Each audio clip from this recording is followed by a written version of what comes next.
আমার নবীর পরে যদি কেউ নিজেকে নবী হিসাবে দাবি করে, আমি বলতে চাই সে কাফের, সে মুনাফিক। কথা বলেন ঠিক না ঠিক? আমার নবীর পরে কোন নবী হিসেবে কেউ যদি দাবি করে, সে কি হবে? কাদিয়ানী হয়ে যাবে। কি হবে? কাদিয়ানী হয়ে যাবে, কাফের হয়ে যাবে। আমার নবীর পরে কোন নবী আসবে, আমার নবী কি খাতামান নবিয়্যিন। বুঝতেছেন আমার কথা? বুঝতেছেন?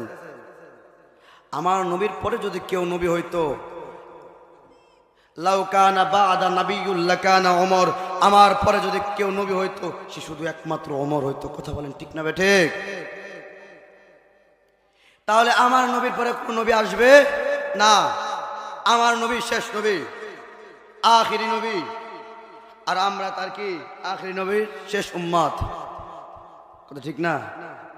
তাহলে আমরা যদি আমার নবীর শেষ উম্মত হয়ে থাকি, আমাদের কাজ কি?